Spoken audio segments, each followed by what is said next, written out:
नमस्कार, सत श्री अकाल, राम राम सा, खंबा गणी वणक्कम। आप सभी को ऑल्टरनेट मीडिया में फिर से स्वागत है। जस्टिन ट्रूडो का मुद्दा तो शांत होने का नाम नहीं ले रहा है, पर एक चीज बड़ी फनी है। जस्टिन ट्रूडो का ये पहला है?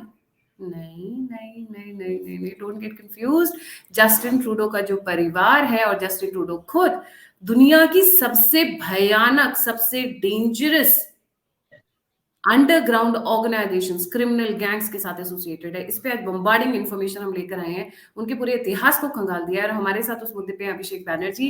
अभिषेक बैनर्जी सोशल, बहुत बड़े सोशल मीडिया इन्फ्लुएंसर है। प्राइमरी प्रोफेशन बताने नहीं देते हैं कि भैया मेरे को अपना काम धंधा भी चलाना होता है। बट जब इनके ट्वीट्स आते हैं, इनके रीट्वीट्स आते हैं, तो सेंट्रल मिनिस्टर्स तक करते हैं। That is the level of research he does when he brings out a topic. So I'm really proud to have him on my show. Abhishek, over to you. Justin Trudeau and family is linked to one of the notorious underground organizations of the world. Ji, Abhishek, over to you. धन्यवाद गायत्री जी, आपका और आपके दर्शकों का। मेरा purpose ये था कि जस्टिन ट्रूडो और उसका जो परिवार है, उसके फादर भी जो थे पियर ट्रूडो, वो भी कनाडा के प्रधानमंत्री थे। तो इस परिवार ने खालिस्तानियों का बहुत समर्थन किया। ये तो अब इंडिया में लगभग सभी लोग जान चुके हैं। पर मैं बताना चाहता था कि इससे भी कहीं ज्यादा डार्कर है उनका पास्ट। उनके जो फादर रहे हैं पियर ट्रूडो, वो दरअसल एक फैशिस्ट मिलिटेंट थे सेकेंड वर्ल्ड वॉर के दौरान, और मुसोलिनी के और नाजिज्म और फैशिज्म और खासकर मुसोलिनी के विचारों से बहुत ज्यादा प्रभावित थे। और ये इतिहास में लोगों को बताना चाहूंगा। और यहाँ तक कि आपको आज भी इसके सॉर्ट ऑफ अंश आपको मिल सकते हैं कि अगर आप मॉन्ट्रियल जाएं, जो कि ट्रूडोज का होम बेस है कनाडा में, वहां आज भी जो कैथोलिक चर्च है, वहां पर गॉड के साथ मुसोलिनी की पेंटिंग आज भी लगी हुई है, जैसे कि वो कोई एंजल हो और उनकी पूजा हो रही हो। तो ये आज भी हो रहा है, 2023 में ये आज भी हो रहा है। तो इनके तार कैसे जुड़े हुए हैं मैं अब आपको बताना चाहूंगा। दरअसल जब सेकेंड वर्ल्ड वॉर चल रही थी 1940s में, पियर ट्रूडो और उनके एसोसिएट से मिलकर एक अंडरग्राउंड फैशिस्ट ऑर्गेनाइजेशन बनाया। इस फैशिस्ट ऑर्गेनाइजेशन का नाम उन्होंने, वो कहते थे द एक्स, अब नाम कुछ भी रख लिया, या फ्रेंच में जिसको लेज एक्स और एलेक्स कहते थे। तो इस तरह से उन लोगों ने एक मैनिफेस्टो बनाया, जिससे वो लोग कनाडा से अलग जाकर के एक फ्रेंच, जो कुबेक जो प्रोविंस है, ये लोग कुबेक प्रोविंस से आते हैं कनाडा के, तो उसमें अलग निकल करके वो एक कनाडा से बाहर निकल करके एक फैशिस्ट स्टेट की स्थापना करना चाहते थे। और ये जो फैशिस्ट स्टेट था, इनका प्लान था, it will be French and Catholic. ये उनका मैनिफेस्टो था कि हम एक फ्रेंच कैथोलिक फैशिस्ट स्टेट हम लोग कनाडा से बाहर निकल करके बनाएंगे, जो कि मुसोलिनी की तर्ज पर चलाया जाएगा। और डेमोक्रेसी वहां होगी नहीं, ये भी उनके मैनिफेस्टो में आता है। और अगर आप उनका मैनिफेस्टो पढ़ें तो वो कहता है कि डेमोक्रेसी तो होगी नहीं, but the state will, authoritarian एक स्टेट होगा, मतलब बेसिकली डिक्टेटरशिप रहेगी वहां पर। और डिक्टेटरशिप से जनता को के फ्रीडम को सेफगार्ड किया जाएगा। अब ये सुनकर के आप कंफ्यूज हो सकते हो कि अगर डिक्टेटरशिप है तो वो जनता के फ्रीडम को क्या प्रोटेक्ट करेगी। लेकिन सच्चाई ये है कि उस समय कैथोलिक चर्च की यही समझ थी। अब आप ये बेवकूफी भरी सोच लग सकती है, बट यही सोच थी। और ये बात भी हम लोग बाद में जानेंगे कि किस तरह से कैथोलिक चर्च, मुसोलिनी और हिटलर, ये जो विचारधारा की जो बह रही है, ये किस तरह बह रही है, मुसोलिनी से होकर, पोप से होकर, हिटलर से होकर पियर ट्रूडो तक, ये विचारधारा कैसी बह रही है। ऑब्वियसली उटपटांग है, गलत है विचारधारा है, लेकिन कैसे बह रही है इसके तार भी हम लोग समझेंगे। और पियर ट्रूडो का जो मैनिफेस्टो था, पहली बात थी कैथोलिक एंड फ्रेंच स्टेट बनाएंगे, दूसरा डेमोक्रेसी नहीं रहेगा, एक ऑथोरिटेरियन डिक्टेटरशिप बनाएंगे, और तीसरा, क्योंकि ये लोग बहुत ही रिलीजियस थे, इसलिए उनके मैनिफेस्टो का आखिरी पॉइंट था गॉड अप्रूव्स। सो और इस तरह से उन्होंने और उनके जो अंडरग्राउंड ऑर्गेनाइजेशन थे, उन्होंने डिटेल्ड प्लान्स तैयार किए कि किस तरह से वो पुलिस, फायर स्टेशन, इन चीजों पर को कैप्चर करेंगे, किस तरह से सरकार का ओवरथ्रो होगा। और उस समय जब जब फैशिस्ट ट्रूप्स जब कनाडा के शोर्स तक पहुंच जाएगी, क्योंकि वॉर तो ज्यादातर यूरोप में चल रही थी, कि यूरोप की लड़ाई जब नॉर्थ अमेरिका मतलब कनाडा के शोर्स तक पहुंचेगी, किस तरह से ये लोग अपराइजिंग करेंगे, कनाडा के अंदर एक फैशिस्ट स्टेट बनाएंगे। इसके लिए उन्होंने डिटेल्ड प्लान्स बनाए। यहाँ तक कि 1942 के पीक में, उस समय नाजी जर्मनी के खिलाफ जो लड़ाई चल रही थी, उसके लिए पूरे कनाडा से सोल्जर्स को रिक्रूट किया जा रहा था, राइट। तो पियर ट्रूडो ने बहुत सारी वहां पर फैशिस्ट रैलीज की और लोगों को मतलब लेक्चर्स दिए कि नाजी जर्मनी के खिलाफ लड़ाई मत लड़ो। और यहां तक कि उन्होंने कह दिया कि जो भी नाजी जर्मनी के खिलाफ लड़ने के लिए सोल्जर्स की रिक्रूटमेंट कर रहा है, वो ट्रेटर है, वो विश्वासघाती है। और उसके खुद के शब्द है, they should be impelled alive, मतलब उनको सूली पर चढ़ा दिया जाना चाहिए। जो नाजी जर्मनी के खिलाफ सोल्जर्स की रिक्रूटमेंट करे, उसको सूली पे चढ़ा दिया जाना चाहिए। तो ये है पियर ट्रूडो और उनके अंडरग्राउंड ऑर्गेनाइजेशन लईक्स का इतिहास। मतलब ये काफी वॉयलेंट ऑर्गेनाइजेशंस रही होंगी, एंड जितना मेरे को समझ में याद है, और वर्ल्ड वॉर 2 और वर्ल्ड वॉर 1 के बीच की जो हिस्ट्री याद है, these were underground organisations, because उस वक्त जो इन पावर ऑर्गेनाइजेशंस थी या गवर्नमेंट्स थी वो अलग थी इनसे। जी। सो उस समय कनाडा में क्या, क्योंकि वॉर शुरू हो चुकी थी, तो इन लोगों ने अपना, तो ज्यादातर फैशिस्ट को सपोर्ट करना to a large extent illegal ही हो गया था। तो सेंसरशिप तो थी ही उस समय फैशिस्ट ऑर्गेनाइजेशन के खिलाफ, तो इसीलिए ज्यादातर जो इन लोगों ने काम किए ये अंडरग्राउंड ही कर रहे थे। इनकी जो रिक्रूटमेंट चलती थी, इनकी जो प्रोसीडियर्स, जो टेक्निक्स होती थी, जो प्लानिंग होती थी, ये सब चीजें ये लोग अंडरग्राउंड ही करते थे। लेकिन हुआ क्या कि ये जो काम उन्होंने किया 1940 और 1944 के बीच में पियर ट्रूडो ने किया। 1944 का मिडिल या लास्ट पार्ट आते आते उनको समझ में आ गया कि जो लड़ाई है, वो लड़ाई तो अब जर्मनी के पूरी तरह अगेंस्ट जा चुकी है। अब ये एकदम साफ हो चुका है कि हिटलर और मुसोलिनी लड़ाई हार चुके हैं या हारने वाले हैं, ऑलमोस्ट क्लियर हो चुका है। तो उस वक्त उन्होंने सोचा कि चलो यार, अब पतली गली से निकलने का टाइम आ गया है। और पियर ट्रूडो ने खुद को सफेद पोस्ट बनाया और वो खुद ही अमेरिका भाग गए, खुद ही यूएस चला गया। और उसके बाद से वो सफेद पोश होकर के घूम रहा कि भाई मैंने तो कुछ नहीं किया, मैं तो ऐसे ही, वो तो छोटी मोटी गलती हो गई। और उनका इतिहास कभी सामने भी नहीं आया। But now I want to explain to you कि ये जो मैंने कहा ना कि तार कैसे जुड़े हैं, तो तार इस तरह से जुड़े हुए कि एग्जैक्टली चल क्या रहा। ये जो ट्रूडोज जो है, ये फ्रेंच स्पीकिंग कॉलोनाइजर्स है कनाडा में। कनाडा का जो फ्रेंच स्पीकिंग प्रोविंस है क्वेबेक, ये लोग वहीं पर बेस्ड है। तो क्योंकि ये लोग फ्रेंच कॉलोनाइजर्स के डिसेंडेंट्स हैं, फ्रांस में जो हो रहा है, फ्रांस की राजनीति के साथ ये लोग बहुत ज्यादा प्रभावित है। और यही चीज पूरे फ्रेंच एम्पायर में हो रही थी उस समय। फ्रांस का बहुत बड़ा एम्पायर था, जिस तरह ब्रिटेन का एम्पायर था, क्यूबेक उस समय फ्रेंच का एम्पायर तो नहीं था, बट फ्रांस से बहुत प्रभावित था, क्योंकि 1760 तक वो फ्रेंच कॉलोनी ही था। तो 1940 में जर्मनी और फ्रांस के बीच में लड़ाई हुई, part of the second world. So करीब 6 हफ्ते की लड़ाई हुई।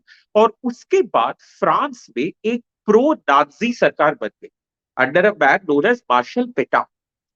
और इस फ्रेंच सरकार, और ये जो प्रो नाजी जो फ्रेंच गवर्नमेंट बनी, जैसे ही फ्रांस में प्रो नाजी सरकार बनी, फ्रांस के जो कॉलोनियल सिंपथाइजर्स थे पूरी दुनिया में, जैसे कि पियर ट्रूडो, वो लोग भी इसी नाजिज्म के सिंपथाइजर्स बन गए। और इसका जो दूसरा तार है, जो बहुत ही इंपॉर्टेंट है, वो रिलीजियस है। देखिए, यूरोप में जो फ्रांस है, जो स्पेन है, जो इटली है, ये कैथोलिक देश है। और उसी तरह जो ट्रूडोज है, जो क्यूबेक में रहते हैं, वो लोग भी कैथोलिक्स हैं। और सेकेंड वर्ल्ड वॉर के दौरान पोप जो था, वो पूरी तरह से फैशिस्ट और नाजीज का समर्थन कर रहा था। देखिए, अब मुसोलिनी तो है ही, मुसोलिनी तो इटली में है, और इटली के अंदर ही, मतलब जो रीजियन, जो वेटिकन सिटी है, वो चारों तरफ इटली से ही घिरा हुआ है। तो मुसोलिनी को पावर में लाने के लिए, मुसोलिनी को सत्ता में बनाए रखने के लिए, इसमें पोप का, वेटिकन का बहुत बड़ा हाथ रहा। दरअसल एक चीज जो बहुत सारे लोगों को पता नहीं है, कि हम कह रहे हैं कि वेटिकन का हाथ रहा है मुसोलिनी को पावर में लाने के लिए। इनफैक्ट वेटिकन सिटी पर पोप का जो शासन है, वो का शासन कैसे है, क्योंकि 1929 में खुद ही मुसोलिनी ने पोप को वो शासन करने का अधिकार दिया। वेटिकन सिटी पोप के हाथ में वो गिफ्ट था, वो मुसोलिनी ने गिफ्ट किया, आज भी वो गिफ्ट बना हुआ है। पोप, हाँ, पोप ने उनकी शाखा शासन वेटिकन पर कैसे हो, क्योंकि मुसोलिनी ने उसको दिया। तो मुसोलिनी ने पोप को गिफ्ट दिया, और रिटर्न गिफ्ट में पोप ने फैशिस्ट पार्टी का समर्थन करना शुरू कर दिया। तो जैसे ही पोप ने फैशिस्ट पार्टी का समर्थन किया, फैशिस्ट का राज बहुत मजबूत हो गया इटली में। तो सेकेंड वर्ल्ड वॉर के दौरान फिर 1933 में पोप ने हिटलर के साथ भी एक समझौता किया। 1933 में दरअसल हिटलर को जर्मनी का डिक्टेटर बनाने में कैथोलिक पार्टी के वोट्स का बहुत बड़ा इफेक्ट रहा। उन्हीं के वोट्स की वजह से 1933 में हिटलर जर्मनी का डिक्टेटर बन गया। ये मार्च 1933 की बात है। और उसके इमीडिएटली बाद हिटलर के साथ एक समझौता भी किया पोप ने। जब लड़ाई शुरू हुई, तो पोप ऑलरेडी मुसोलिनी और हिटलर इन दोनों के समर्थन में था। और जैसे ही फ्रांस में, मैंने बताया कि प्रो नाजी सरकार बनी, तो हिटलर, तो पोप उसके भी समर्थन में आया। यहाँ तक कि फ्रांस की जो नई सरकार बनी, उसको पोप ने कंग्रेचुलेट किया कि आप लोगों ने जो प्रो नाजी सरकार बनाई है, इससे फ्रांस में रिलीजियस लाइफ, जो धर्म है, उसका फिर से उत्थान हो गया। ये पोप ने कंग्रेचुलेट किया। तो यही जो विचारधारा थी, इसी विचारधारा में पियर ट्रूडो बड़े हुए। और इसीलिए वो लोग उन्होंने हमेशा से ही एक प्रो नाजी और एक प्रो फैशिस्ट रेजीम का समर्थन किया। और आप जैसे देख रहे हैं कि जो जितने भी उनके जो टर्म्स भी है वो भी सेम है। हिटलर की क्या थी? नेशनल सोशलिस्ट पार्टी थी, नेशनल रिवोल्यूशन। पेटा जो फ्रांस में जो प्रो नाजी डिक्टेटर थे, उनका भी, उनकी सरकार को भी कहते थे रेवोल्यूशन नेशनल, नेशनल रेवोल्यूशन। और ट्रूडो का भी जो मैनिफेस्टो है, पियर ट्रूडो के मैनिफेस्टो में भी एग्जैक्टली यही शब्द था कि हमें एक नेशनल रेवोल्यूशन लाना है। नेशनल रेवोल्यूशन में क्या होगा? डेमोक्रेसी खत्म हो जाएगी, एक स्टेट बनेगा जो कि कैथोलिक एंड फ्रेंच हो, and it will be approved by God. Obviously उनको लगता था कि भगवान उनके साथ है। तो यही उनका इतिहास रहा। नाउ अब ये जो मैं बता रहा हूँ, ये आपके जो दर्शक है वो पूछ सकते हैं कि आप रेफरेंस कहाँ से दे रहे हो, क्योंकि ये चीजें उतनी वेल सर्कुलेटेड नहीं है। तो मैं बता दूं कि इसका जो रेफरेंस है, ये एक किताब से आती है जो कि यंग ट्रूडो, ट्रूडो की जिंदगी, पियर ट्रूडो की जिंदगी पर लिखी हुई किताब है। It's written by Max and Monique Nemni, जो कि प्रोफेसर, रिटायर्ड प्रोफेसर है यूनिवर्सिटी ऑफ लवाल के, वो पॉलिटिकल साइंटिस्ट प्लस हिस्टोरियंस है। एंड इनफैक्ट वो ट्रूडो के, पियर ट्रूडो के काफी करीबी लोग हैं। सो ये मत समझिए कि वो उसके कोई पॉलिटिकल दुश्मन है या ऐसा कुछ है। इनफैक्ट वो पियर ट्रूडो के पर्सनल फ्रेंड्स में से आते हैं। तो यही जो चीज यहाँ पर मैं कहूंगा कि एक लेसन भी होगा कि ये जो पॉलिटिकल डायनेस्टी है, आप सोचिए, दो दो प्राइम मिनिस्टर दे चुकी है वो कनाडा को, लेकिन इनको कभी नुकसान नहीं हुआ पॉलिटिकली। हालांकि ये लोग फैशिस्ट बैकग्राउंड से खुद आते हैं। तो इससे मैं चाहूंगा कि आपके दर्शक इस बात को समझे कि किस तरह इतिहास को वेपनाइज किया जाता है। क्योंकि जो पियर ट्रूडो और जस्टिन ट्रूडो, वो वो ग्लोबल लिबरलिज्म के आइकॉन्स हैं। इसलिए उन्होंने जो बुराइयां की है, उन्होंने जो मुसोलिनी और हिटलर का साथ दिया है, इस बात को भी हिस्टोरियंस ने दबा दिया है। यहां तक कि ट्रूडो, पियर ट्रूडो ने जो फैशिज्म का समर्थन किया था, ये बातें बहुत बाद में निकल करके आई। ट्रूडो के मरने के बाद, जिस किताब का मैंने नाम लिया, उनको इनफैक्ट ये जो इंफॉर्मेशन है ये उनको 95 में पता चली, और किताब बाहर आई 2006 में, क्योंकि उन्होंने इंतजार किया ट्रूडो के मरने का, और उसके बाद ये किताब निकाली। और उसके बाद भी देखिए उस पर कोई ज्यादा रिसर्च नहीं होता। उस इस खानदान ने फैशिस्ट के साथ क्या ताल्लुकात है, बहुत बड़े लोग हैं ये लोग, कनाडा में बहुत पावरफुल डायनेस्टी है, इन पर भी कोई खास रिसर्च नहीं हुई, तो ये बातें बाहर नहीं आई। तो यही मैं बात करता हूँ लिबरल प्रिविलेज की, क्योंकि अगर आप एक पर्टिकुलर विचारधारा से एसोसिएटेड है, अगर न्यूयॉर्क टाइम्स और वॉशिंगटन पोस्ट इन सब के आप दोस्त है, तो आपका इतिहास चाहे कितना भी बुरा कितना क्यों ना हो, कितनी भी बुराई, कितनी भी फैशिज्म, और लिटरल यहाँ पर तो लिटरल फैशिज्म की बात हो रही है, तो उसको भी ये लोग दबाने की के लिए रेडी है। तो यही चीज हमें समझनी पड़ेगी कि ये जो शब्द ये लोग इस्तेमाल करते हैं ना, कि तुम फैशिस्ट हो, तुम अथॉरिटेरियन हो, तुम डिक्टेटर हो। मुसोलिनी फैशिस्ट नहीं था। मुसोलिनी की पूजा आज भी कैथोलिक चर्च में क्यों हो रही है मॉन्ट्रियल में? वो नहीं दिखता उनको। लेकिन वो जिसका भी विरोध करते हैं उसको फैशिस्ट बोलते हैं। मुसोलिनी को माफ कर दिया, पोप को माफ कर दिया। और आज भी मैं बीच में गायत्री ने दिखाया, ये अभी एक हफ्ते पहले की बात है कि खबर आई कि पोप को पहले से पता था, 1940s में ही पोप को पता चल गया था कि हर रोज 6,000 लोग मारे जा रहे हैं, जूस और पोल्स को मारा जा रहा है ड्यूरिंग द हॉलोकॉस्ट, लेकिन पोप ने कुछ नहीं किया। अब आप पूछ सकते हैं कि ये बातें अब क्यों उठ रही है, ये बातें पहले क्यों नहीं उठी? ये बातें पहले इसलिए नहीं उठी क्योंकि वेटिकन ने अपनी आर्काइव्स को ही बंद कर दिया और सारा एविडेंस छुपा दिया। ये बात कब आई? ये आर्काइव, वेटिकन की आर्काइव्स खोलकर पता चली। और ये आर्काइव्स कब खुली? 2020 में। आप सोचिए, 45 में, 1945 में सेकेंड वर्ल्ड वॉर खत्म हुई, और वेटिकन का जो आर्काइव है वो आज जाकर खुल रहा है।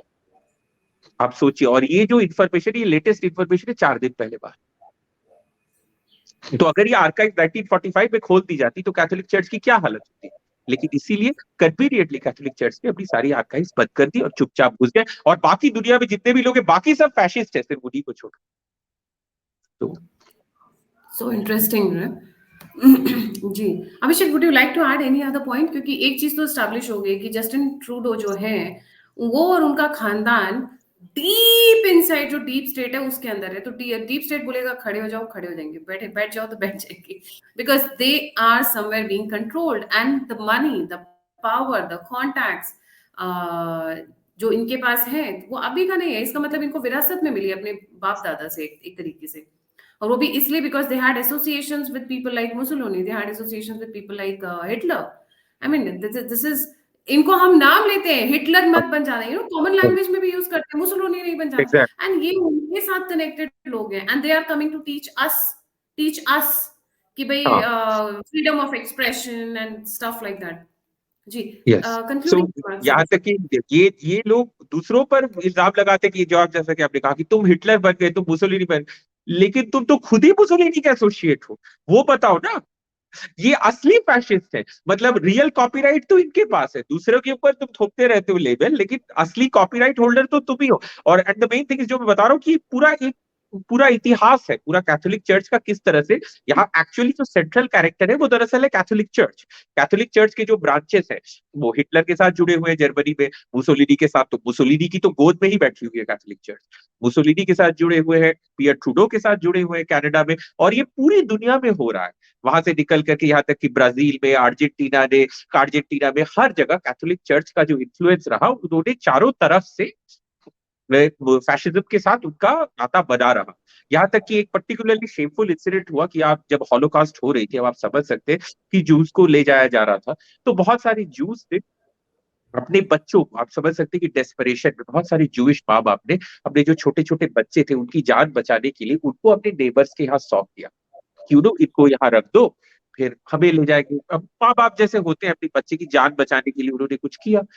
तो वार जब खत्म हो गई, तो आप कह सकते हैं कि कुछ लोग तो बच गए ना हॉलोकॉस्ट, कुछ लोग तो मतलब उनके, या फिर उनके माँ बाप चलिए शायद हॉलोकॉस्ट में मर गए, उनके एक आध रिश्तेदार कोई बच गया, 100 लोगों, मतलब मान लीजिए पूरा परिवार है 40 लोगों का, 2 लोग शायद बच गए होंगे हॉलोकॉस्ट से। तो वो जब वापस आए वॉर के बाद, उन्होंने कहा हमारा बच्चा कहाँ है। तो पोप ने कहा कि नहीं, जो बच्चे लिए गए थे वो बच्चे अब क्रिश्चियन और कैथोलिक बच्चे बन चुके, उनको वापस नहीं किया जा सकता उनके परिवार में। और इसको एनफोर्स करने के लिए कैथोलिक चर्च यहां तक कि कोर्ट तक में चला गया कि हम बच्चों को वापस नहीं करेंगे उनके जूइश माँ बाप को, क्योंकि अब ये कैथोलिक बच्चे बन चुके हैं। तो आप सोचिए, जो हॉलोकास्ट को यूज करके इंसान को कन्वर्ट करे, वो भी बच्चों को कन्वर्ट करके, हॉलोकास्ट का डर दिखाकर जो मासूम से बच्चे को कन्वर्ट करे, उसकी सोच कैसी है। ये जो कन्वर्शन की बात होती है ना, कन्वर्शन, और हमारे देश में जब भी कन्वर्शन की बात होती है साथ में रिलीजियस फ्रीडम, अरे कौन सा रिलीजियस फ्रीडम, तुम तो हॉलोकॉस्ट का डर दिखा करके मासूम बच्चों को कन्वर्ट करते हो। तुमसे बुरा कौन है, रिलीजियस फ्रीडम काहे का, क्या बात क्या कर रहे हो तुम। आप समझ सकते हैं कि इससे नीचे कोई कैसे जा सकता है, हॉलोकॉस्ट का डर दिखाकर मासूम से एक बेबी को कन्वर्ट कर, इससे बुरा कोई क्या कर सकता है, इससे नीचे क्या जाएगा। माँ बाप से छीन लेना, आई मीन कन्वर्ट करना और माँ बाप से छीन लेना, उन माँ हाँ, बाप और के मतलब माँ बाप ने क्या बेचारों ने अपने बच्चे को छोड़ को सौंप दिया किसी नेबर के यहाँ कि भाई हमें तो मारने के लिए ले जा रहे हैं गैस चेम्बर में, शायद हमारा बच्चा बच जाए। ये तो आप समझ सकते हैं ना, एक इंसान समझ सकता है माँ बाप की डेस्परेशन, किसी हेल्पलेस माँ बाप की। तो किसी वजह से शायद के परिवार के एक आध लोग शायद बच गए हॉलोकॉस्ट से, तो वो बोल रहे हैं कि हमारा बच्चा हमें वापस कर दो। बोलता है नहीं, हमने तो उसे कन्वर्ट कर लिया, अब तो कैथोलिक बच्चा बन गया है, तुम्हें क्यों वापस करें। सो हैट्स कितनी ऑफ। बुराई है।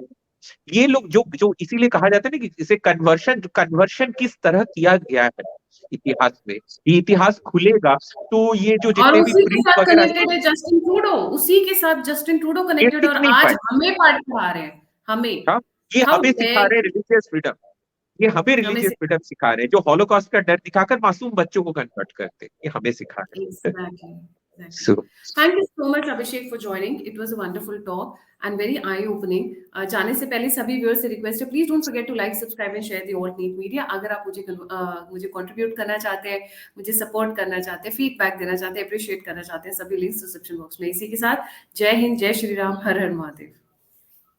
Thank you Abhishek.